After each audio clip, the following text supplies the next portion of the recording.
Just listen.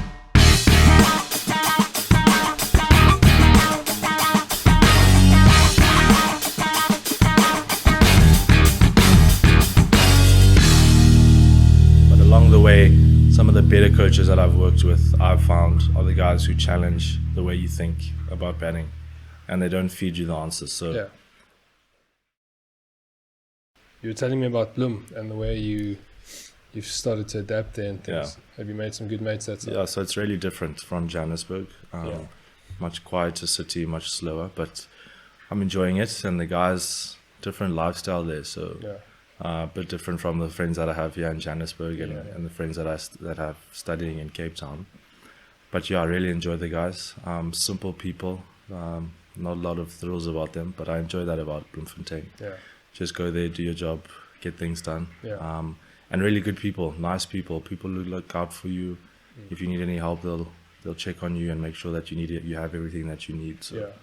I really enjoy the culture of Bloemfontein, the people that live there. Yeah. And the language, is it very much English and Afrikaans, or do you struggle with them only speaking Yeah, Afrikaans? no, it's not a problem for me. Obviously, it's a bit of an adjustment. Everything seems to happen in Afrikaans there, but I think the nice thing is when it comes down to cricket and the conversations we have around the cricket field, everything is in English. But not a problem for me. I wouldn't say I've got a fluent understanding of Afrikaans, so even when the guys are speaking in Afrikaans around the change room and that sort of thing, Yeah. I can get through most conversations with them. Yeah. But I really don't mind the two different languages, as long as when clear important messages are handed out, that they handed out in English and I Yeah, can for understand them. Yeah. Yeah. And how's the like nightlife and the stuff there? Yeah, it's a bit different. So like, in the time that I've been there, it's sort of, I wasn't there this time last year because I was with the National Academy. So, Okay. and it would have been winter as well. So when I got back to Bloemfontein, it was pretty much just to start the season. So there were a few nights out, but it's there aren't as many places to go as other Yeah. places around the country. But, and it's a lot of students as well. So if I give you an honest answer, I don't think I enjoy it too much. But then again, I don't really go out too much as well, just Yeah. because I'm trying to focus on cricket. But there have been a couple of nights after a few games when the guys got fired up in the change room after a fines meeting, and the party carried on. So if it takes you to the streets, it takes you to the streets. You go to 2nd Avenue in Bloem, that's the place. I've heard about it, and I think I drove past there once, and I said, okay. it's not going to work for me, guys. The Staffie is a good one. Yeah, that side, yeah. The Mystic Board is also quite nice. Yeah. So, but very Afrikaans. It's Very. a completely different job there. Yeah. Yeah, growing up, well, I went to school there, I didn't grow up there. And when I visit now and then, it hasn't changed. Yes. I mean, some places changed their names, but the Yeah. vibe is the same. It's the same, yeah. But it's quite nice. I was quite surprised when I went to the Staffie the first time. You look at it from outside and you think, this is going to be a little dingy Yeah. place. You walk in and it's got quite a nice vibe to it. The layout's yeah. quite cool. Drinks are cheap, which also helps. So Yeah. yeah, I enjoy it. It's not too bad. Yeah, that's like it. Yeah. And you went to Saints, right? Which Yeah. is a very, very well-known cricket school, sporting school, and everything.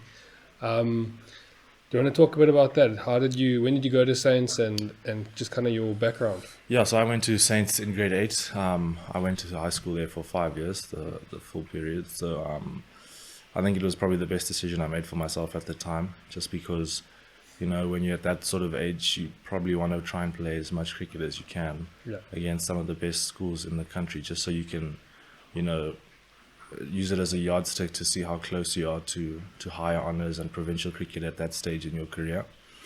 And then we were really lucky at Saints just because we played so much cricket. Yeah. I was telling someone the other day, most schools get maybe 20 to 30 games a year, whereas we at Saints, we were really fortunate. I think 2 seasons in a row we played bang on 50 games in the year. So it's a lot of cricket. Yeah. I mean, it's a lot of T20 cricket, but I mean, cricket is cricket at the end of the day, and you learn so much when you play. So to get the opportunity to play a lot, lucky enough to tour a lot as well, to go Grey Weekends, Grey PE Festival, St. David's Festival. So there was a lot of cricket. So from an opportunity point of view, the opportunity to get out and play a lot was really important. Yeah. But away from cricket as well, a school that offers you everything that you could possibly want, really good education. There's a bit of something for everyone. So If you're the drama guy, there's a bit of something for you. If you're the public speaker, there's something for you. So Yeah. an opportunity to dip your toe in a lot of stuff. So I guess at that stage, as a teenager, you probably want to try as many things as you possibly can before you sort of have to make decisions about what you want to do with your life going forward. Yeah. So in that sense, I was really fortunate to get an opportunity to go to Saints for 5 years. Yeah. I don't know why, but I find the guys from Saints fun guys to hang out with. I've got quite a few mates in Joburg that are all from Saints. Yeah. And one actually had a baby last night, or his wife did. Yeah. So, but yeah, for some reason, the group of friends that I have in Joburg are all like Saints guys, or most of them. And fun guys to hang out with. Yeah, I mean, I don't know what it is about us, but I want to say we've got a carefree attitude. I mean, a lot of the guys, especially the guys who you say like those fun guys, the guys who always want to party, hang out, they live that kind of lifestyle. But it's also really important to them that they take care of their business, whatever it is that they're doing. So they work hard, but it's really important for us to play hard as well. So you'll find top athletes from St. Stithians, really good sportsmen, but enjoy having a good time off the field as well. I know a lot of my friends who are studying, students are renowned for not wanting to go to class and they're just going to jewels and stuff. But I have a lot of friends who it's important for them that they get the proper marks that they want to get. So guys who are still pushing for distinctions in university, but are the same guys when you hang out with them on the weekend. So that's really important, I guess. Yeah. For most Saints boys, not for all of them, but for at least the ones I know. Yeah. So I mean, if we can get to your cricket, you playing at the Free State now. How long you've been there? A year, you said now. Yeah. Yeah? So had a great season there, with the bat specifically. How have you experienced the professional cricket compared to schools and amateur cricket? It's completely different. So I thought I struggled my first year out of school. Obviously, this is probably my third year out of school now. So my first year out of school, when I was still at Northerns, I'll be honest, I struggled quite a lot. The adjustment between the margin for error that you'd have at school and then it was still semi-professional cricket for me. It's quite a big jump and it took me quite a while to understand that jump. But I think once I got it and now this season at Free State, I really clicked for me what it takes to compete at that level.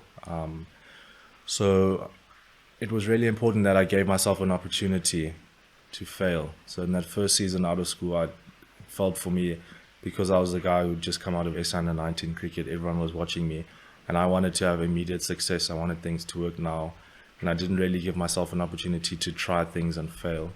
Yeah. And so it was a slow season for me. Didn't get many runs in and out of the team, struggled with that as well. But now in Free State, it was a new start for me, so I just gave myself the opportunity to fail. Go out there, if things work for you, they work. If they don't, you'll find a way. But it was, I feel, a season where I put less pressure on myself and an opportunity to play as well consistently. Yeah. Put those two things together for me. It was just about putting the results out on the field after that. Yeah. Do you have high expectations for yourself? I'd say so, yeah, just because, like I say, when you're the guy fresh out of school and everyone's watching you and there's a lot of talk on social media about you to begin with, and I try to avoid those things, but you do notice them and you do hear people whispering about you and how far is this guy and how far has he come since we last spoke about him and that sort of thing. Yeah. So you try to ignore those things, but you find yourself thinking about them a lot. And from a personal standpoint, I put quite a lot of expectation on myself because I understand how good I am and I understand how good I can be. So the challenge for me every time I play is, can I get better? And how am I performing? It's not good enough for me. Maybe it was good enough for me when I was in school to get 50s and 60s, but I know that sort of thing is not going to compete at this level. And it's certainly not going to compete at the level above where I want to go. So a lot of pressure on myself to perform, but at the same time, I try to do that away from the game so that when it comes to game time, I can just relax and express myself. Yeah. A lot of young cricketers and young sportsmen feel that they can't say something like you've said now, that you know how good you are and can be, because they're scared they come across as arrogant, which is a big problem because arrogance is this term that we've been throwing around, but self-belief borders on that. And it's needed, especially if you're in a sport like cricket where you're batting by yourself. Self-belief is everything really. So that was cool that you can say that. So on that note, where do you want to go? Where do you see yourself going in the next couple of years? Yeah, so just to your point, I think it's so important. Like, you do tread a thin line between self-belief, and this guy is quite an arrogant guy. But I think it's important, like you say, especially for a batter, because once you cross that line, it's over to you. So there can be 15 guys in the change room back upstairs who say they believe in you and you've got the goods and you can go out there and do the job. But if you cross that white line and you don't feel it, it's a tough place to be, especially at a professional level now. So the bowlers are much more skillful. They don't give you as many freebies as you would have might got in school. Yeah. So you've got to believe in yourself. And sometimes when things aren't going well, you have to remind yourself how good you are. You wouldn't be whatever level you're playing at, you wouldn't be there if you weren't good. Yeah. So sometimes it's important to remind yourself how good you are, but then also to remind yourself that this is not as good as you want to be. Yeah. So you really do want to get better. But yeah, to answer your question, how far do I want to go? I want to take it all the way to the top. I don't like talking about it because it's one of those weird things and you can't control it. But, you know, I've got a few friends and a few teammates. We all talk about wanting to be the best in the world, the number one bowler, the number one batter in the world. So you can't really control those things because once you get to the international level, so many other good players that you have to compete with. But I think the one answer for me, and it's Alistair Cook said it after he had a really long career, really good career at the top. Maybe he wasn't the best player at the world at any one point, but he said that he got the best out of himself and he got everything that he possibly could have got out of the talent that he had. Yeah. And to be able to look back at his career and say he has no regrets, he left no stone unturned, that's probably the sentiment that I'd want to have at the end of the career. So it's not looking about where do I want to be, but sort of what do I want to feel like when I look back is probably the best way to put it. So that feeling of, I did everything and I wouldn't change anything. Yeah, there were a couple of things that I messed up along the way, but I did everything I wanted to do and I got the best out of myself and I have no regrets. I didn't leave anything out in the park, and I'm happy to pack it up now and walk away. Yeah. It's a nice way of looking at it, because if your focus is on, I want to be captain of the Proteas, it's so out of your control, you know. So to keep your goals on things that are in your control and let the rest happen, I think it's the best way to look at things. So another thing is, now we've just come across a mentor coach at the Knights, and we've done some goal setting for the season and in a personal capacity as well in terms of the batters and the bowlers, what they want to achieve. And the first thing he told us was, he just told everyone to write down their goals, and the guys wrote them down, and you find that a lot of the guys are writing down goals that they have absolutely no control of. Yeah. And it's things you think you have control of, but you really don't. So it's important, even when you're goal setting and talking about the things you want to achieve, to be really clear that I can control this. Yeah. Otherwise, you're going to struggle. You're going to find yourself in a position 10 years down the line, speaking about, this is what I wanted to achieve and I couldn't achieve it. But then you'll sit down and think, well, actually, it's 10 years that I've been playing really well. I had no control over that. So like you mentioned, like captain of the Proteas, you can't really control that at all. It's not your decision. There's nothing you can do to make it happen for you. It will either happen for you, it just won't. So it's just how it is. A lot of those things comes down to timing as well. Yeah. You know, timing and a bit of luck. You know, if the right guy at the right time gets injured or loses form, then you step up. And if it doesn't happen, then you wait 2 years longer to make that shift into the Proteas team. You know, it's out of your control. Yeah. You mentioned something now which I thought was quite interesting, that the Knights used the mental coach. So do you know his name? Who was that? I've lost his name off the top of my head, but he works with the Cheetahs as well. Okay. So Alan Donald has brought him in. Okay. And I think Alan's done a really good job of surrounding us with the support staff to get the best out of us players. So last season the batters did really well, and I think the batters from Bloemfontein have a reputation of doing really well. Maybe it's because of the wickets we play on. Yeah. But it doesn't really matter what wicket you play on. The guys still have to go and score the runs. Yeah. So for a long time, the guys have been scoring, a lot of runs. And now we've got a batting coach in as well, Gerard Marais, who's who's working on the technical aspects of our game. Mm. So I think Alan's done a really good job of surrounding the players with a good support staff. Yeah, that's very cool. Yeah. So the mental coach, yeah, he's had a couple of sessions. Obviously, it's been difficult with the times we're living in, so it's been a lot of Zoom meetings and stuff. Okay, yeah. But we were fortunate to get together for one or two sessions at the beginning of our training block about a month ago. Yeah. So it's nice to throw around a couple of ideas with the team. You know, it's whenever you get together with a new team, the first thing the coaches want to do is sit down and talk about team cultures and team value. This guy's taken a bit of a different approach with us, and he's sort of let us drive the process as well, which I feel is really important for the players, that we feel that we're coming up with the answers and it's not just being fed to us. Yeah. And who else? What is the coaching team like at the Knights at the moment? Yeah, so Alan Donald is the head coach, and obviously he'll look after the bowlers. JP Trigat's the assistant coach. He'll probably look after everyone. He's got a throwing arm for days. Okay, so he'll throw for the batters and look after the wicket keepers as well. Okay. Gerard will look after the batters in terms of their technical and their skills and that sort of thing. And like I say, the mental coach. Yeah. So I think his name is Ruan. If I'm not, I don't want to get it wrong. No, it's fine. Well, I'll do some research. So so those four guys really close to the team, and I think it's an incredible coaching staff that we have. If the players use that opportunity to absorb as much information as possible from those guys, Alan Donald, don't have to mention what he's done in his career. JP's had a really successful career as a coach. I think he's in double digits for trophies won now as a coach, and I'd say it's probably relatively early on in his career still. I mean, he's been doing it for 9 or 10 years, and to have about 15 trophies, that's a lot of trophies for a coach at that level. For sure, And Gerard's got a wealth of knowledge in terms of batting. Some of the top batters from this country have worked with him. So, like I say, Alan's done a really good job of surrounding us with the best possible knowledge that we have. Now it'll be down to the players if we use it or not. Yeah.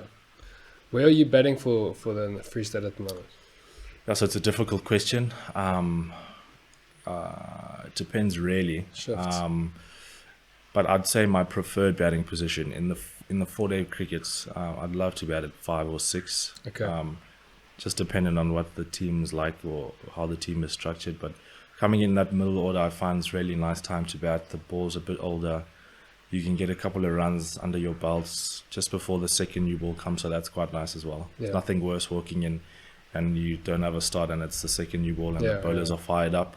Then 1-day cricket, really, it just depends. We're quite a flexible batting lineup. Wherever guys fit in, whatever the game requires, we'll take that approach. So wherever I get a run, really.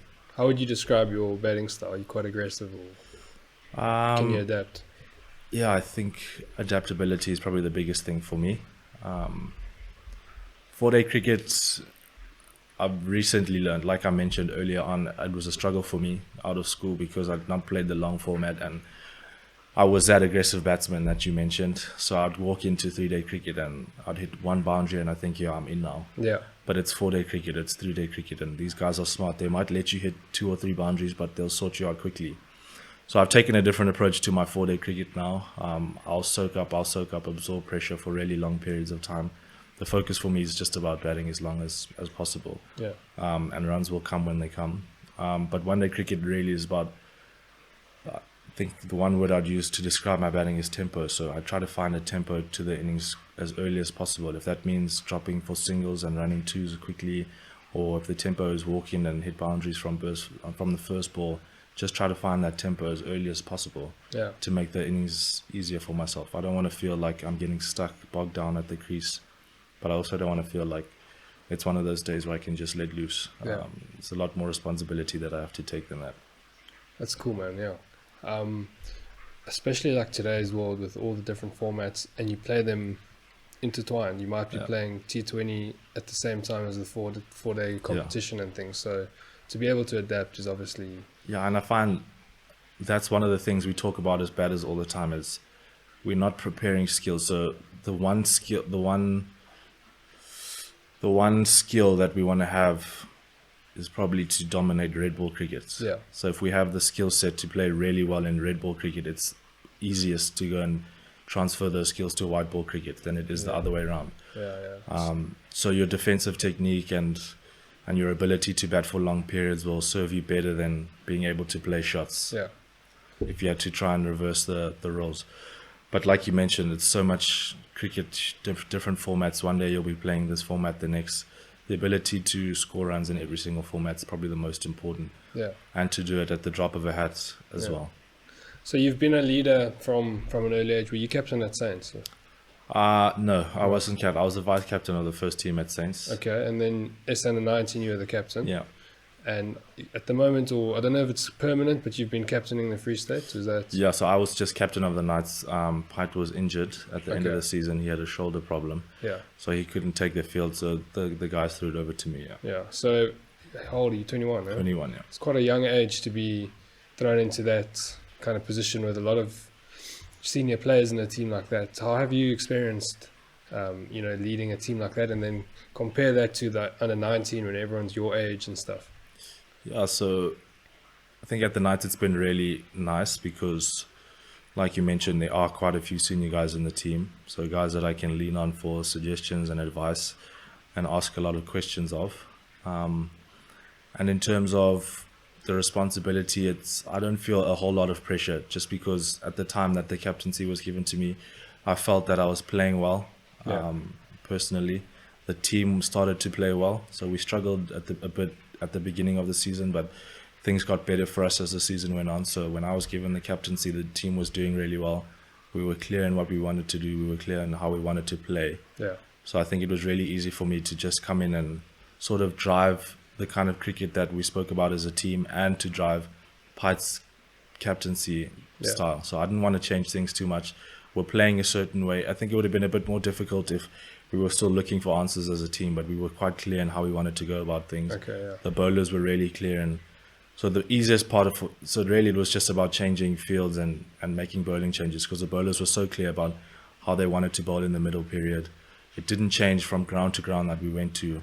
Yeah. So it was really easy. I mean, all I had to do was win the toss. And ask Pite, he didn't win one toss the whole season. I won 4 in a row. Okay. So I did my job. And then from there, it's really just about making bowling changes and stuff. Yeah. But because of the senior group is quite a tight-knit group, and they've run the team for quite a while now, it's nice to just have them around and share ideas, bounce ideas off them, and also learn from them. Because I am quite a young captain still, and I definitely don't have all the answers. It's my first full season of franchise cricket, and guys like Grant McQuena, Sean von Berg, they've played 10 years at the top level in franchise cricket. So to ask them questions, to understand how they think, and it's nice to have Shawnee. Shawnee will stand at first slip while I'm keeping, and he'll say once, why don't you try this? And it's quite nice to have older guys like that who don't really jump down your throat to say, do it this way.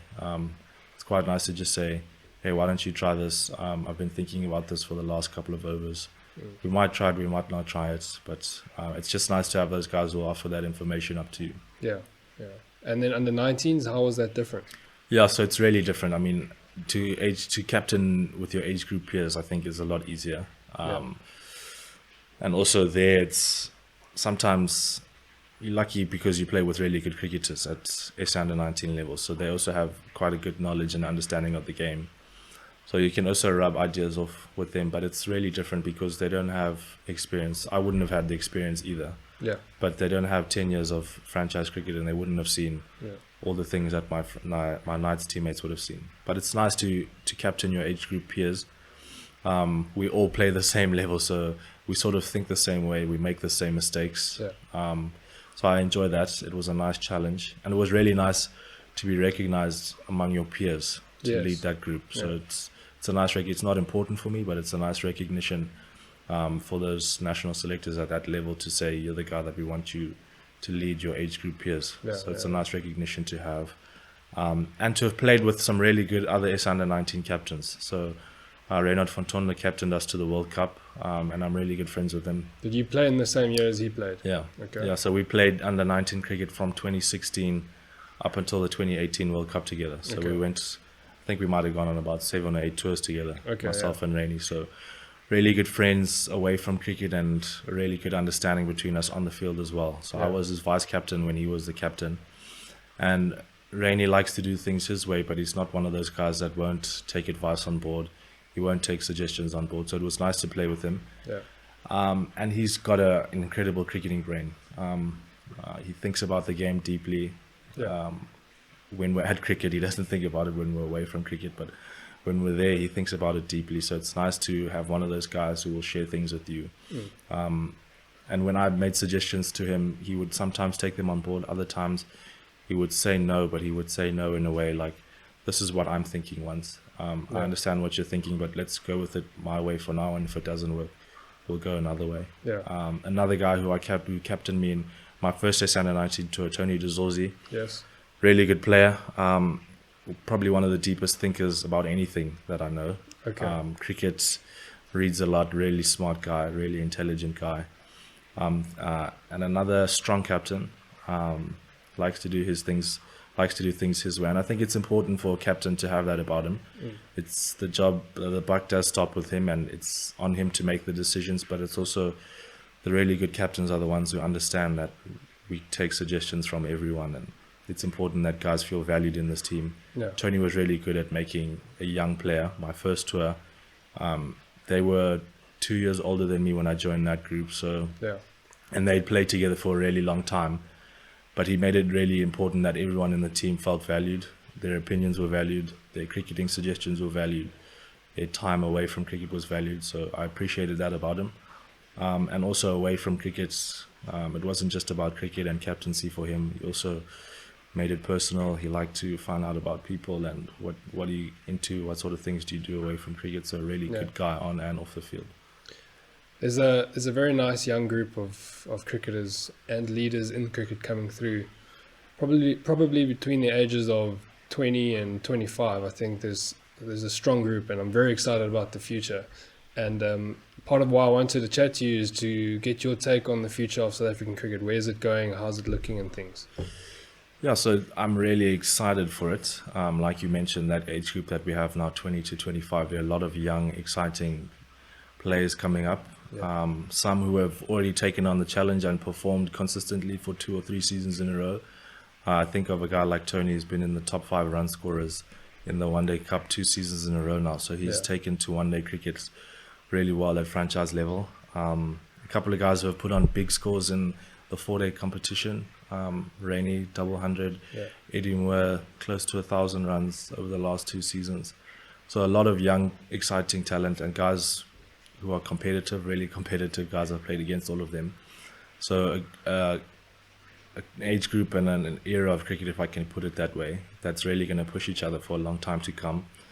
And not just to mention batters, but there are a lot of up-and-coming bowlers as well. Gerald Coetzee, exciting fast bowler. Thando Ntini, exciting fast bowler. Lifa Ntanzi. So it's an age group that's got a lot of exciting talent. I think the challenge for us will be about who can go and do it most consistently and most prolifically. Probably is the right word.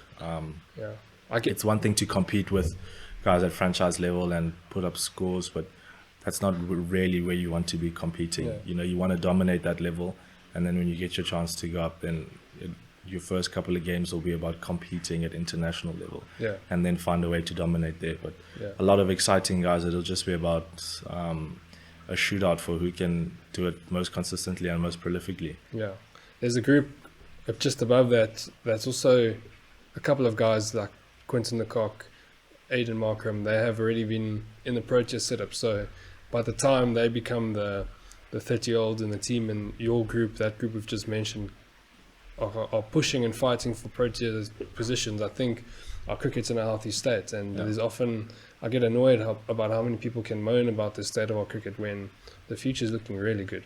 Yeah, I mean, it's a lot of exciting plays. The only thing will just be about, can we get an opportunity to play a lot of cricket? So we want to play as many games as possible in every format possible. And we understand as players the challenges that face us in terms of scheduling and getting tournaments to be put on so that we can play as much cricket as possible. But we just want the opportunity to play as much cricket as possible to show what we have. And like you say, when an opportunity comes for us, maybe there'll be 4 or 5 of us who become Proteas players one day.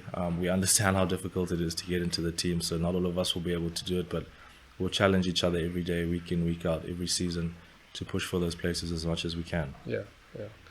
What is the COVID-19 cricket thing look like? Because you finished your season basically, and now it seems like it may be open by the time your season's meant to start again. Or what's the talk? Yeah, so I'm not too close to the conversations that they're having up there, but from the whispers that I've heard, the guys are penciled in a 1st of November start. So Okay. if I'm not mistaken, the season usually starts in October anyway, so we might have lost 2 weeks of cricket if it does start on the 1st of November. Yeah. The one thing that will be different this season is, and this was announced before the pandemic started, was a change of fixtures. So the season has become a little bit shorter. So I guess in that sense we might be lucky because we'll be able to get all the games in, even if we do start a bit later. Yeah. So instead of 10 games, I think we're scheduled to play 7 games each, and then if you qualify for the final, you're playing 8th game in both formats. And then I'm not sure what's going on with the MSL. Yeah. Talks about it being in December, or talks about it being in January. I'm not too sure. Yeah. I don't want to speculate, but whenever we get an opportunity, I think the main focus for cricketers now is just about whenever we do get that nod to play, that we're ready. So some teams have started, some others haven't. Yeah. But I think the biggest focus for us now is let's just try and get ready so that if we do start on the 1st of November, we don't have to play any catch-up cricket. Yeah. I want to just shift gears a little bit towards coaching and coaches that you've played under. I know at Saints they're probably more, but the two I'm thinking of is Wim Jansen and Peter Stringer that are involved there. And then obviously SA under 19, you've been exposed to different coaches. You played at the Titans, at the Northerns, and now at the Knights. Looking at all the coaches you've played under, what would you take from each one of them and say, well, this is what I think the best coach should have these attributes? Yeah, so it's so difficult because when you get exposed to that many coaches, you get exposed to a lot of different coaching philosophies as well. Yeah. And it's difficult to say that their coaching philosophies are aligned because they really aren't. Yeah. But I think for me now, because I've had a good season the last season, I'm trying to tap into what did I do really well technically last season that I can repeat this season and do it over and over again. So at the beginning of last season, I think the biggest challenge for me was my mentality, my approach to the game, the way I was thinking about batting. And now that I've I wouldn't say I've got it on lock, but I've sort of got an understanding of how I think while I'm batting, what I'm thinking about, those sort of things. Now I really want to focus on the technical things, the skills, the hard skills, as it were. So to be exposed to a guy like Gerrit Maree, who's really good technically, it's a nice opportunity to learn technically what the best batters in the world are doing. So you can emulate that. But along the way, some of the better coaches that I've worked with, I've found, are the guys who challenge the way you think about batting, and they don't feed you the answers. So they'll let you go out there, play the game, let you make the mistake, and they'll come back. And the really good coaches will only have to ask you one question, and you'll think about the whole game and find answers for yourself along the way. And those are the guys who challenge the way you think, challenge the way you bat, challenge your mentality, challenge your approach, that sort of thing. And a really good coach, the National Academy coach, Shukri Conrad, not too big on technical stuff. You work on those technical things with your franchises or your unions. But when it comes to playing at the National Academy, this is all about game time. So we get as many games as we can as possible, and we're going to challenge the mentality here. If you think that you're a guy who should be batting at 90 strike rate, I'm going to challenge you to bat at 110. But I'm not going to challenge you by changing your technique. I'm going to challenge you by changing the way you think. And coaches who do that, I've found challenge the way you think are really good because they leave you with something to think about when you leave the game. It's worse when you go home and you've had a bad day and it's not gone well and the coaches just rain down on you and you don't have any answers. You have more questions than you have answers. But it's nice when the coaches challenge you and they ask you questions and they make you think about things. And also they push you because they see things that you don't see. They've been doing it for so long. They've worked with the best players this country's seen. So they see things that you couldn't possibly see. And things you think you see, and they know you're not seeing them. So it's nice to work with those different coaches. But it is difficult being exposed to a lot of different coaches because you do have a lot of ideas. They all give you different things to implement. Exactly, yeah. But the important thing is just trying to filter out what you need and what you don't need. But not to get into a position where you feel, I'm not going to listen to this coach, he doesn't know what he's talking about. Take on board what the guy is saying, try it for yourself, and if it really doesn't work for you, then you can leave it behind. But I always think you'll sell yourself short if you just disregard what a coach has to say because maybe you don't like him or he came down hard on you that one time. He probably did it for a reason. And if you have a good understanding with the coach, you can always go back and ask what's going on here. And it's the coaches that you have a really good relationship with that can say anything to you, that they know you'll take the right way. Yeah. That'll get the best out of you. Yeah. What is the way you change the way you think about the games, and how did that happen? Yeah, so like I've mentioned a couple of times now, I really did struggle in that Northerns, in that first season out of school.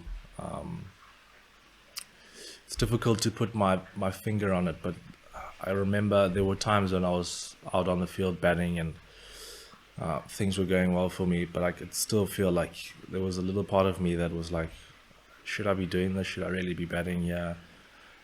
Do I deserve my place in the team today? I wouldn't question if I deserve my place in the team at all, but it was just in this particular game, do I deserve to be playing in this game? Okay.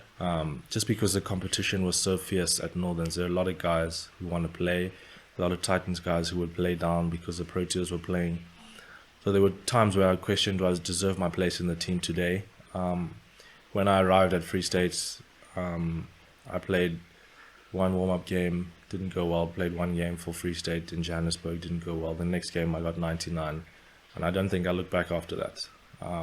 It felt for me in that game something had clicked, and it was funny because the game was actually against the Titans, so it was my first game for the Knights, and we played against the Titans in Bloem.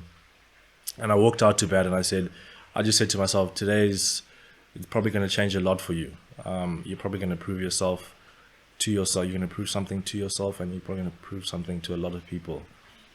So there might have been a chip on my shoulder that day about playing against the team that I used to play for. But when that innings was over and I sat down with my book and was writing down my thoughts, there was a moment there where I just thought, you know what, you've proven it today to yourself. And you don't have to look back now. Don't have to question whether you belong in the team. Don't have to question if you're good enough to be at this level. You've done it once now. And it's always that feeling as a batsman. Lots of people will tell you you're good enough to do it, but until you do it, you really won't know. So that first innings when I got 99, disappointed obviously not to get the 100. Gutted. I think we had to go out and field, and I was sitting in the change room and thinking, guys, surely someone else can go and keep for me. I don't feel like going to field. So, and then a couple of weeks later, we played the Cobras, or a month later, we played the Cobras in Paarl, and I got 100 there. Okay. And then for me, it was just, I belong at this level.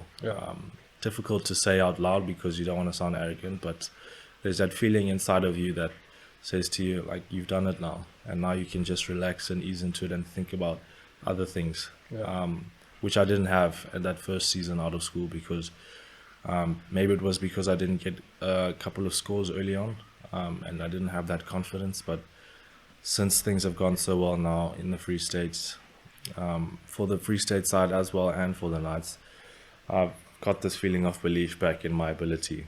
And now when things don't go well, it's not about I can just sit down and say, well, I know what I did today. I played a poor shot, or I wasn't switched on. But it will never be about, shucks, I'm struggling now, I don't think I should be here. There's that feeling of belonging that's so important when you start out at a new organization. So I mean, it comes down to being a young guy, doubting yourself. You've been thrown into the deep end at a young age. You know your abilities, but you're doubting whether you're there yet. And now you've kind of just shown yourself, I can play here. You know, and it's so important. Like I said, like everyone will tell you. So there was a time when I was going through it really badly, and I wasn't getting any scores, and I was still studying at Tuks then. And Kruger van Wyk, the coach of the Tuks side there, would remind me every week, but we told you to come to Pretoria because we think you're a gun player and you're going to play for South Africa one day. And other coaches will message you and tell you, just keep going, you're going to play for South Africa. But when you're going through it, you think, this is never going to work for me. And unless you put the scores out and you put the numbers out, anyone can tell you anything they want, but unless you do it and prove it to yourself, it's really difficult to believe it. Yeah. So yeah, I mean, I remember there were a lot of coaches who just said keep going and things will work out, and I didn't believe them at the time, and it was difficult to believe them. Yeah. But when you do it once, and if you're really lucky, it'll only take you one time to do it. And Yeah. for me, I was lucky, I guess, to just do it once, and I don't think I'll ever look back again. It seems that your motivation is very internal. Um, your external motivations were there. Coaches were telling you you had contracts on the table, whatever. But what you needed was an internal belief that I need to see it myself, you Yeah. know. And one of the powerful things about successful athletes around the world is that they have an internal drive rather than an external validation drive. Your reward system is obviously internal. It's about how you feel about your own performance rather than what people are saying about you, Yeah. which is good, and it's a good mindset to have. Where would you say your mindset, because you a young guy, but you're a leader and you're a mature guy, you've got good emotional intelligence, good awareness. Where do you think, what would you put that down to? It's difficult to pinpoint it, but like you say, those external things don't really mean anything to me. The opinions of people, they're important for maybe a split second, but they don't mean anything when you go out to play. So I know when I'm out there batting, it's just me and my thoughts. So my thoughts are going to drive the way I perform. But to say where I got it from, it's really, really difficult to say. My parents have always told me it's important that you believe in yourself. There will be a lot of people who say things, and it also goes the other way. So we're mentioning a lot now about how people have told me that I'm good enough and it is gonna happen for me. There would have been a lot of people along that journey in that first year who would have said, well, look, we told you so. This guy, you've overrated him since he was at school. He's Yeah. not that good. So it's important that you sort of get rid of those comments quickly about those who don't believe in you.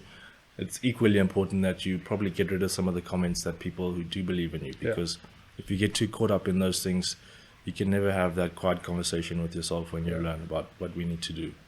But to say where I got it from, really difficult to say. Probably, I'll just say all my life, I've just thought that it's important that I'm satisfied with what's going on. Yeah. And it's important that I drive the conversation that's going in my head. That's probably the best way I'd put it, to drive their own conversation in your head. If you let other people have that conversation in your head for you, it's going to be a tough road wherever Yeah. you go in life. What type of parenting style did your parents use? I mean, how did you grow up?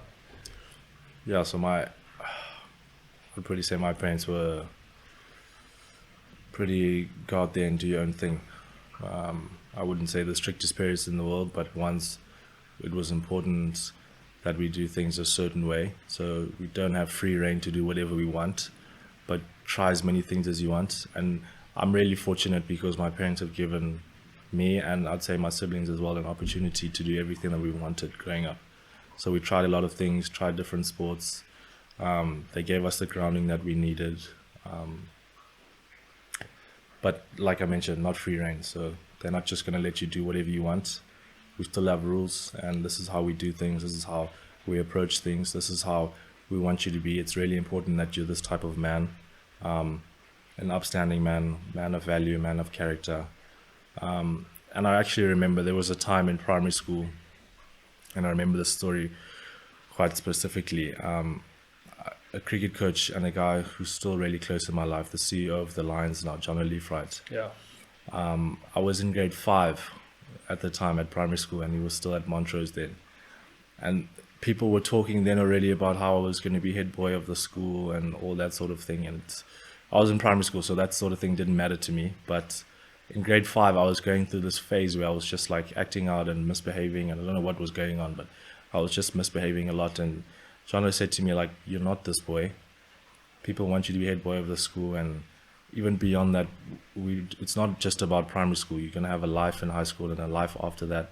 It's about who you are as a person and who you are as a man. And I remember having that conversation with him and having that conversation with my parents, and the conversation was always about who you are as a person. So it's not about what you do in the classroom or what you do on the sports field or what you achieve in life. It's about who you are as a person. So I remember that in grade 5 because it was a wake-up moment for me, because I might have I don't know what it was that was causing me to misbehave then, but those conversations, I was lucky enough to have people close in my life that were honest with me from then already. So maybe it would have been completely different if I'd only had that conversation with someone in grade 10 or 11, and I wouldn't be where I am now. But I've always had people really close in my life to keep me in check. I think I do a pretty good job of keeping myself in check, but it's nice to have in my life now, like my parents and Alex, to have those people around me who keep me in check, keep me making the right decisions. But yeah, my parents, I'm really grateful to them and really fortunate that they've given me all the opportunities. They've sacrificed a lot, my siblings as well. You'll know very well that cricket is a time-consuming game, and my sister gave up a lot of time to come and watch us. My brother and me play, and my brother's lately has given up a lot to come and watch me play as well. So I'm really grateful to my family for them for giving up so much to let me have my dream. So there's a certain element of, I wouldn't call it guilt, but there's something about the way I approach my cricket. I owe it to them to give it a full run. They've given up so much for me to sell myself short. It would be selling them short as well. Yeah, there's a confusing thing with sportsmen around the guilt thing.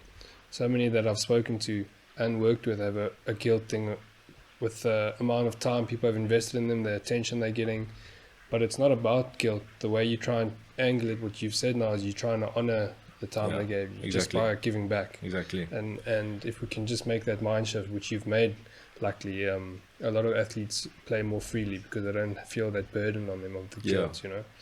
I'm trying to understand like your mind and your personality. You've had a good family home, it seems. You've had mentors from a young age. You've looked for mentors from a young age, and you've just mentioned someone like Alex, who also serves as a mentor for you. Who else would you recognize as a mentor for you growing up and currently? Yes, I've been so lucky to be exposed through cricket to a lot of cricket coaches, but who have mentored me more. I wouldn't say more than they've coached me, but the role that they took on was probably a bit more of a guidance role. So because I played in lots of different teams and for lots of different representative teams, you'll come across a lot of different coaches who will teach you the game and that sort of thing. But some of the people I'm going to mention now are more of a guidance role, and when I did stray off the path, they pushed me in a different direction. Some of the earliest coaches I can think of back in my primary school days, John O'Leafright, the first one, Braden Dixon, and the thing with Braden, so he's quite a tough guy. I call him an ultra athlete. He doesn't look like one now, but he's quite a fit guy and one who works really hard. So when I was in primary school, I might not have been the hardest worker at the time, but because he believed in me and he saw stuff in me that I didn't see in myself, he really pushed me to be the best version of myself. The late Clint Flynn, cricket coach that I worked with in primary school, passed away a couple of years ago. When I was in primary school, I played in a game, and he was really big on manners, and it's how we play the game, not about winning and stuff. So I played in a game, and the batsman dropped the ball by his feet and like walked out of his crease to pick it up, and he threw the ball back to me. I was keeping. He threw the ball back to me, and I took the ball and I stumped him, and I appealed to the square leg umpire, and he was a square leg umpire, and he didn't say anything at the time, but after the game he came and he sat next to me and he said, if you're going to have a long career in this game, or whatever, he didn't talk about careers, but he said if you're going to play this game and it's going to be enjoyable for you, then you're going to want to play it the right way. So, and I learned, it's like a small lesson like that I still remember from then. So now when I play the game, and if there's like a small moment on the field where there might be a chance for me to take a gap or to cut a corner, I'll never do it, because I'll remember that lesson that he taught me back then. It's really about how we play the game, not just about what we achieve in the game. So Braden, Jono, Clint Flynn was a really big one for me. And then when I got to high school, I struggled a little bit because I wasn't in the team. Well, I was in the team, but I might not have played in the position that I wanted to every week. And my coach at the time in under 14 and under 15, Ruben Mantladze, took me under his wing, and He just said we're going to ride the storm at the moment. It might not be going the way we want it to go. But he was really influential for me because he was there to have a quiet word with me when I wanted. He could see maybe I wanted to act out and maybe I wanted to say something. It might not have been the right thing to say at the time. So he just took me under his wing and he said, we'll ride out the storm and things will get better. And we worked on cricket things as well, but really it was just about don't let some of the things that are happening around you affect who you are as a person. And I think that's probably the biggest thing for me is all of these lessons that I've learned about who I am as a person, not about cricket. So Yeah. there were things that were happening that were cricket related, but they were not affecting my talent as a cricket player. They were going to affect who I become as a person. They didn't want me to become resentful towards the game, resentful towards people, resentful towards my friends. So it's about how we react to these situations as people. So those are really big 4 standout figures for me that I can think of off the top of my head. Now, life after school and the professional environment, it's so important that you surround yourself with, I want to call it a team, but it's really more of a family of people who, they look after your things for you off the side of the field. Like in Alex's capacity, will look after my things away from the game, and he does an amazing job of doing that. But more than that, he's someone that I can call if I'm ever in trouble, someone who I can call for advice. What do I do about this? Or, yesterday I played golf with him, and it was, I have this girl that I like. What should I do about that? And maybe he doesn't have any luck with girls, but I'll ask him anyways. I was about to say, I don't know if he's the... Exactly, yeah.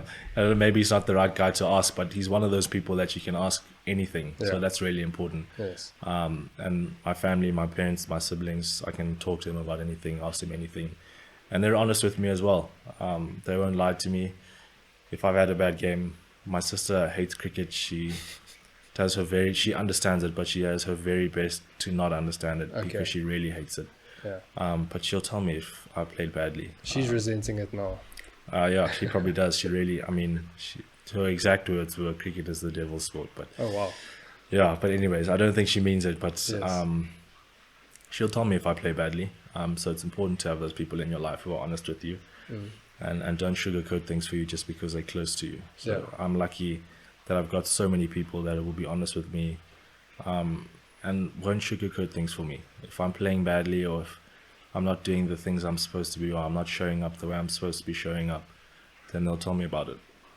Yeah, that's very cool. So, Alan Donald, you've only been with him a couple of months, I think, yeah? Yeah. Anyone in the Free State that you look to for mentorship when Alex is here in Joburg or something? Not really, to be honest. Really good coaches and guys that you can use as a soundboard for ideas and stuff.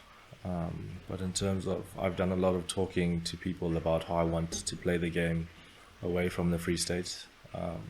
And when I get there to play, it's really just about playing for me. Yeah. But I'm lucky because, again, those guys, because we're in a professional environment, they won't lie to you just because they're trying to save your feelings. In a professional environment, there's no time.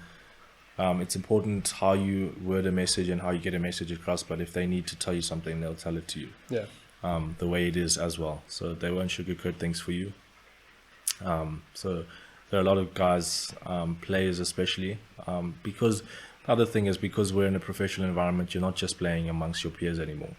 So I might be the 21-year-old in the team and there's a 30-year-old in the team and he's been around the block, he's seen it, and sometimes it's a bit of a clash when a new guy comes into the team. I haven't found that particularly because the guys are so welcoming and so open, but they've been around long enough to know and they can see if something's going in a direction, they can see where it's going because they've done it for so long.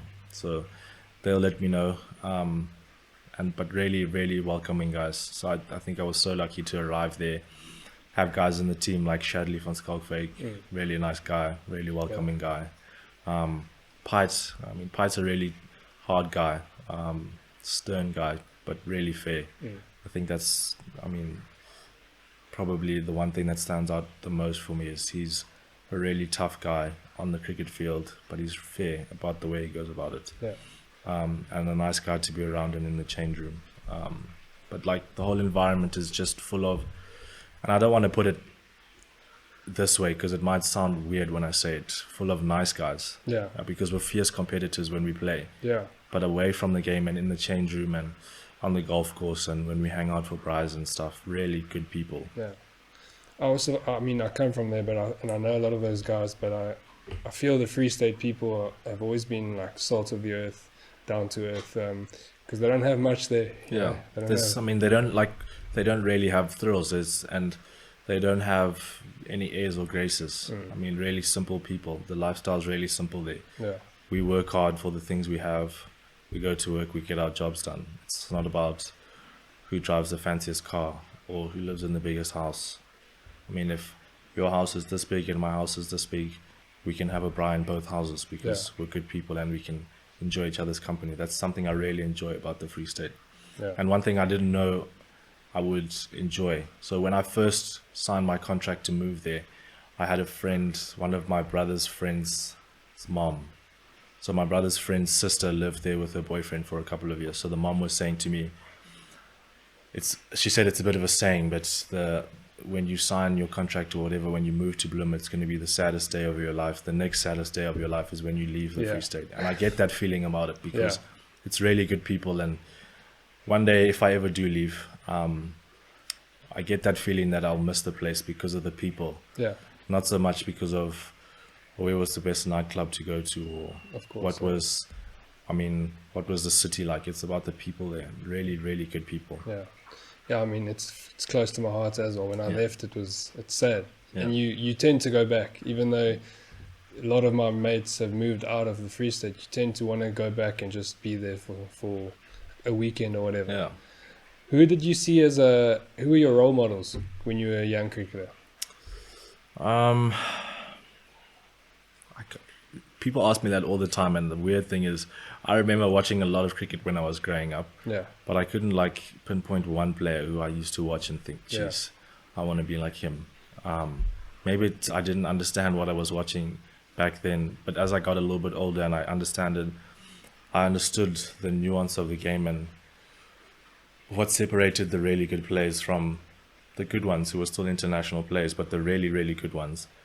I used to watch guys like Michael Clark, and I used to think, wow, Michael Clark's a good player. Yeah. Now that I'm a bit older, I watch Virat Kohli, and everyone talks about Virat Kohli, but I watch him and I think, geez, I mean, this is the top level of our sport. This is a serious player. Yeah. But South African cricketers, I obviously grew up watching what people would term our golden generation, I guess. The Smiths, the Cullises, the Bouchers, the Ntinis, the Petersons, those guys. So I watched, the Ashwell Princes, I watched those guys playing a lot. Yeah. I enjoyed watching Cullis bat. I really enjoyed watching Graham Smith captain. Like I said, I might not have understood what he was doing, but when you watch someone who's really good at something, although you might not understand it, but you want to learn more about what makes them good. So in terms of, to answer your question, in terms of captains who I've watched and who I'd want to be like one day, maybe, or take things that they did on board in my captaincy style. I'm Ricky Ponting, a Michael Clark, a Graham Smith, really good captain, Clive Lloyd from the West Indies. The West Indian players are really probably some of my favorite because they just play the game freely. Yeah. When you watch them, it doesn't look like they're thinking a whole lot, which is probably doing them a disservice because they probably are thinking.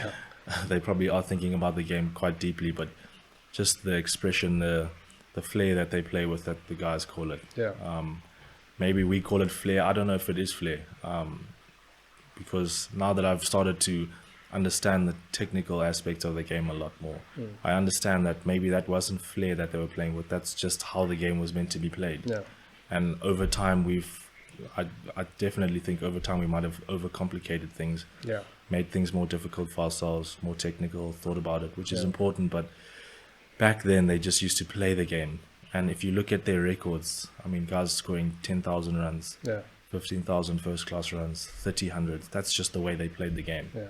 Wasn't we've too technical. roboticized it, haven't we? Yeah, big time. The technical coaching and big things. Time, I think so, yeah. But they just played. So watching those guys, and I watch them still now because whenever I feel like, No, today's training session, I felt like a robot. Like today, I would look down at my feet, look up to the bowler, and everything just felt mechanical today. Yeah. I'm going to go back and watch the guys back in the day. They'll play half volleys off the back foot and hit for 4. And I think he's still thinking about the game, but there's a flair to it that he's not holding back here. There's no reason why we have to play a full ball on the front foot. He didn't do it. Yeah. And he scored 30 international hundreds. So why can't I do it? Yeah. So I watch those guys and I think, wow. I mean, I probably couldn't afford to play like that now because it's not going to get me very far in the way the game's going. But I watch him and I think, geez, if I could have played in that time, what great cricketers to have played with. Yeah. I think about that sort of thing a lot. Yeah. Well, that was a great era of cricket, wasn't it? To get your batting specifically, what type of mental skills do you use? You've mentioned that you write down your thoughts, which I think is powerful. Any other things, maybe pre-match, pre-game, pre-innings, and post-innings? What type of mental skills do you use? So the one thing I've learned now in professional cricket, because we play at different grounds so much, and because I know if I keep playing well, I'll play next season, I'll be back at this ground. So there's no use. I go out there, I have thoughts about what I was thinking before I batted, while I was batting, and after I batted, and I go to the same ground next year, and I have to think again about it all over again. So the reason I write down these things is because when I go to Newlands again and I play at Newlands, this is what I was thinking about last time I arrived to Newlands. And the process is quite a long one. It'll start maybe a week before I actually play at the ground. It's what is the weather going to be like at the ground? What is the pitch? So I'll ask a lot of questions of the guys who have played there before. So because it was my first season, I wouldn't have played at a lot of the grounds. And if I did play at a lot of the grounds, it was in age group cricket. So, I mean, we probably got the bare bones or the bare minimum in terms of pitch preparation. Of course, So when they prepare wickets for franchise cricket, I'll ask the guys, when you play at Newlands, what is it like in the morning? Or what does Newlands usually play like? Or what does the Wanderers usually play like? And a week leading into that game, training will be really specific to what conditions are we going to get when we go there. So the off season is really about technical stuff and making sure I have everything in the toolbox. When it comes to preparing for a game, it's prepare for this wicket, prepare for this set of bowlers, prepare for everything that's going to happen at that ground. So I'll write down my thoughts about how I want to practice for that particular pitch. When that's out of the way, practice is done. Night before, maybe 2 days before, this is what I want in terms of, these are the shots I think will work on this pitch, or maybe these are the areas you probably want to score on. So on a bouncier wicket, maybe a bit more square, on a lower wicket, straighter. So those sort of things. Then while I'm batting, if I play well, so if I have a short innings, I get 10 and I'm out, then I'll write down some quick thoughts or whatever. But if I bat well and there are times where you come off for a break and stuff, I'll write down quickly, what am I thinking at the moment? How do I feel? That sort of thing. And then when I'm done batting, these are the things that worked for me. These are the moments that I was aware of.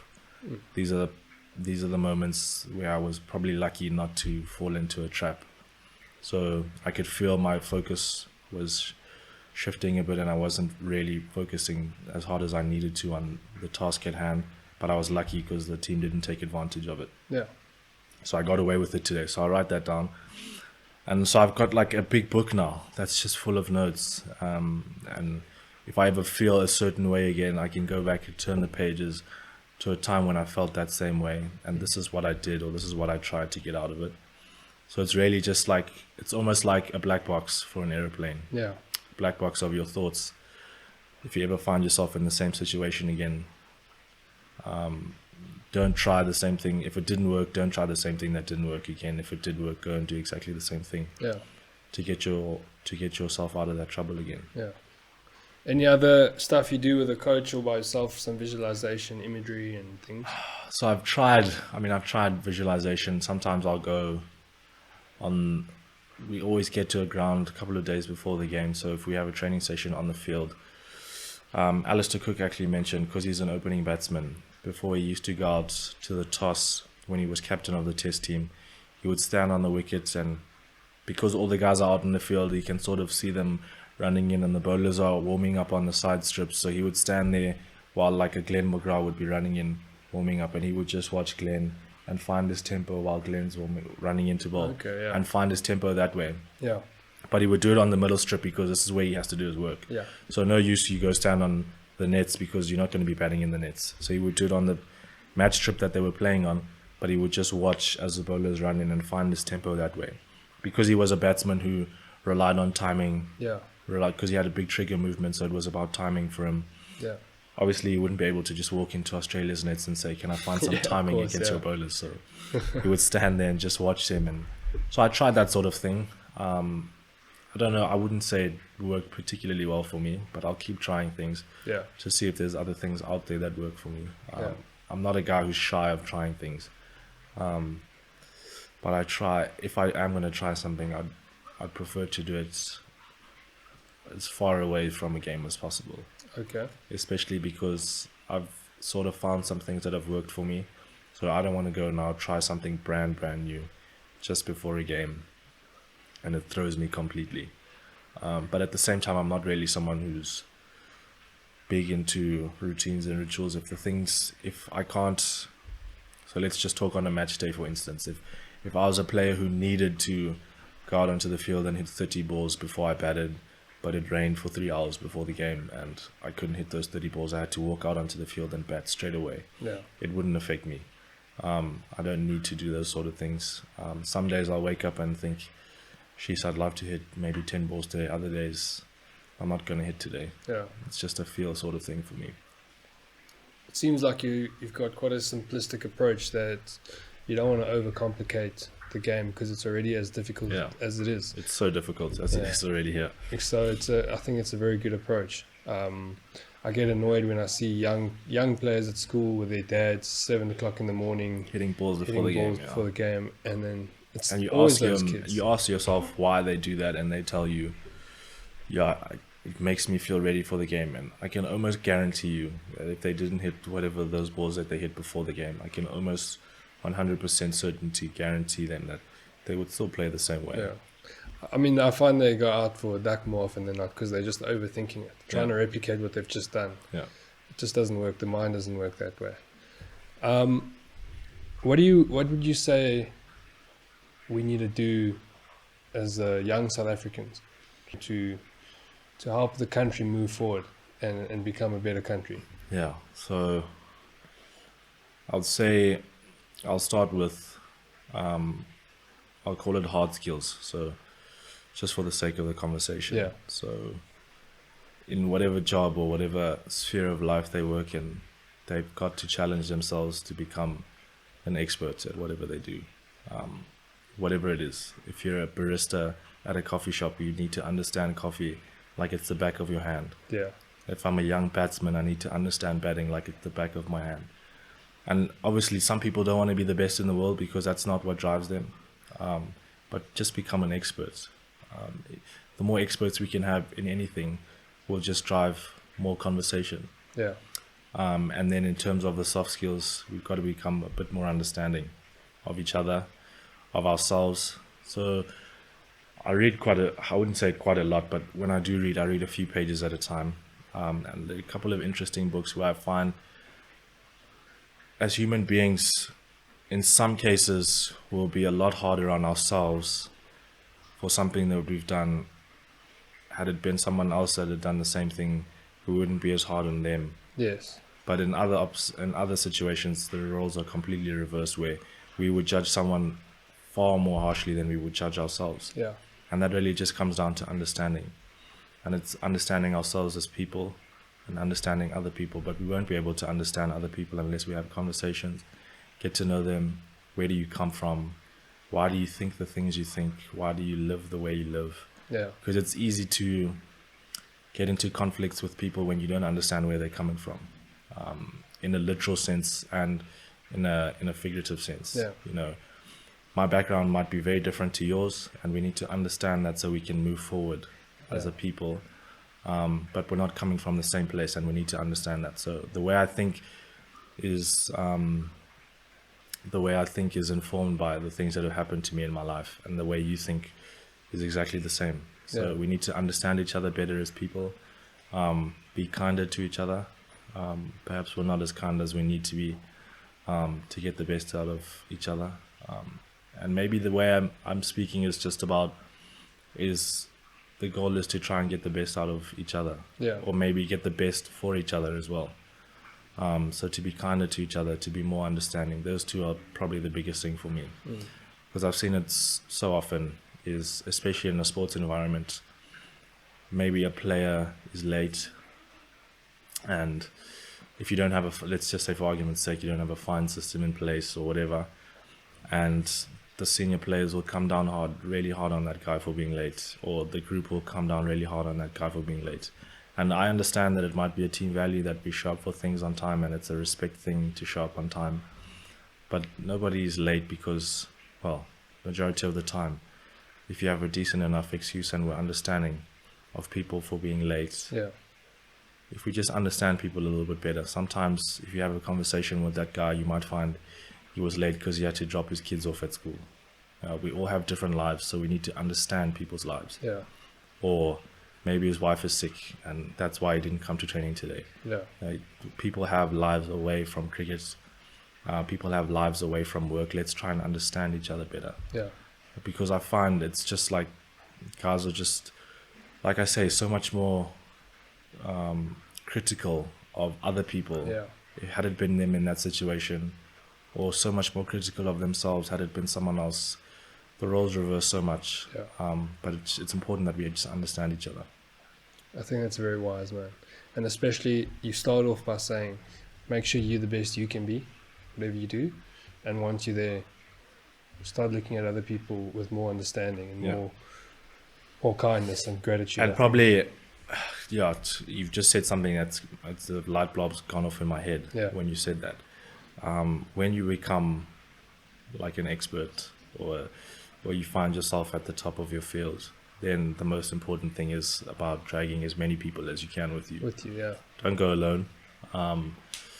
We see it a lot now in South Africa, and there's so many role models that I look up to in South African sport. I think the sports people are fortunate because they have access to a lot of brands, and a lot of brands want to work with them, and you find them doing a lot of charitable work, different organizations, and you've seen it now during lockdown. Yeah. A lot of sportsmen getting involved, a lot of sportsmen opening their own foundations and doing work. So that, not the challenge, the important thing is when you get to the top to drag as many people as you can with you. Yeah. And try and make life a bit easier for as many people as you possibly can. Yeah. People are going through it in our country every day. And if you're in a position to help, I say if you're in a position, I think everyone is in a position to help. On some level. On some level, as small as it might be.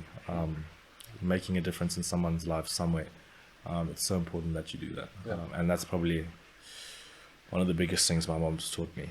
I don't think I've ever met someone who gives of themselves as much as my mom. Yeah. My sister and I talk about it all the time. It's difficult to, on her birthday especially, it's difficult to shop for someone on their birthday when they don't like stuff, because obviously my mom will like stuff and she appreciates the thought and that sort of thing, but she's so concerned and so busy giving to other people, helping other people out, being there for them on the phone, to listen to their problems, to talk to them, giving of her time, giving of herself, to help other people. So that's probably the one lesson. The other biggest lesson that she's taught us is just to be grateful for everything we have. So she's got this jar in her room. She calls it a gratitude jar, and every day, I don't know if she does it every day, but she's quite religious about it. She'll write down on a piece of paper every so often what she's grateful for, and she'll put it in the jar. And if she's ever having a tough time, or she's going through something, she'll open the jar just to remind her, these are the things I'm grateful for, and these are the things I have in my life. And she's taught us that lesson every single day. She writes about it on Facebook all the time. I think she started her own hashtag about it, for gratitude for something, but she's taught us to be so grateful for the things we have, and to use those things to help other people. I think that's awesome, man. I think you actually, I don't have to tell you this, but I think you're very blessed, very lucky, you know, and the fact that you're using that to drive your way of living. So you're not lucky that you have this great mom, but then you're just sitting back and taking from her. You're actually trying to pass that on, which is great. Before I get to our final questions, how far do you think you are? What do you need to do? Yeah, so I don't crack ask myself that question a lot, to be honest. I've said it to a few people now. I've had one good season, and you ask some other people, they might not even consider what I did a good season. But for me, I had a pretty good season, and I'm happy with the way things went. Yeah. Well, you got the Newcomer of the Year award, so someone's recognized. Yeah, so it's nice to be recognized, obviously, and I'm really proud of myself for going about the things that I did this season the way I did. But yeah, the challenge for any cricketer, for anyone who's trying to climb the ladder in any walk of life, is to keep knocking on that door, keep producing results, do it to the point where that they can't ignore you anymore. So I don't think I'm at that point yet. I've still got a lot to learn. I've still got a lot to do. Yeah. But I'll keep challenging myself every day to become better, and to produce results. When I get to that stage where I feel, yeah, I've done everything I can now, it's over to you now. And I speak over to you, to whoever's selecting the team. I've put up the results, over to you now. But I don't feel I'm at that stage yet. Yeah. Got a good growth mindset. It's gonna help you going forward, I think. Yeah. So let's get into the questions I ask all my guests. So the first one is, what are the 5 most important things in your life right now? My family is number 1. Cricket, I'd say, is number 2. My friends, number 3. I'd say number 5. I'll skip number 4. Number 5 is my studies. Quite important to me. You're still studying? Yeah. What are you studying? Law. Okay. Yeah. So, and I find every time I read more and more about the law in South Africa, because people think they have this understanding of how the law works in South Africa, but the more and more I read about it in South Africa, the more and more I realize I really don't know what's going on. So it's nice when I read about these things. It interests me, it excites me, it inspires me. Yeah. I'd say my studies is number 5. I'll put it at number 4. It's difficult to say what's number 5 that's really important to me.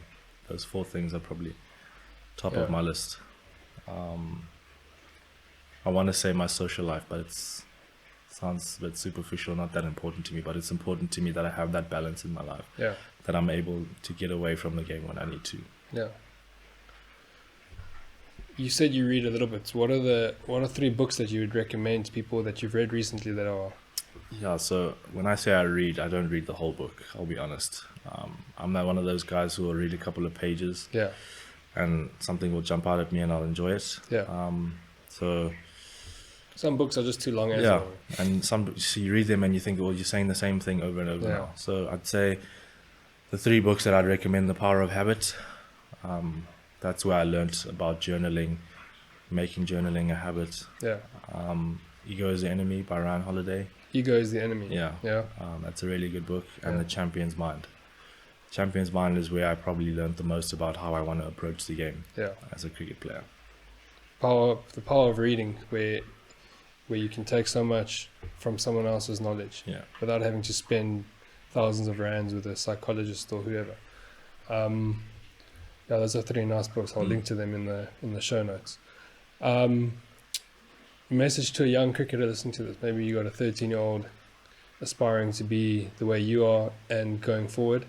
What message would you give? The biggest message is just dream big. There's no limits to the possibilities for your life, for your career as a cricket player.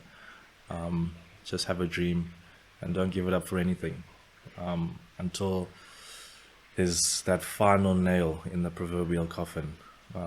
It's a pretty morbid way to think about it, but until it's really, really over, it's not over. So dream big, have lofty goals for yourself, and then be prepared to be really patient for it, but really have to work hard for it. Those 2 things go hand in hand.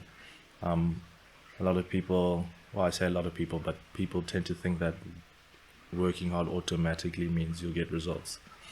Working hard comes with a lot of patience, and if you're patient enough and you work hard enough, then things will happen for you and things will happen to you that you didn't expect along the way. And you become a better person for the hard work. Don't believe that if your hard work is not rewarded immediately, that it's not going to be rewarded ever. Sometimes the reward comes a lot later in life, and it's a lot bigger than you could possibly think it would be.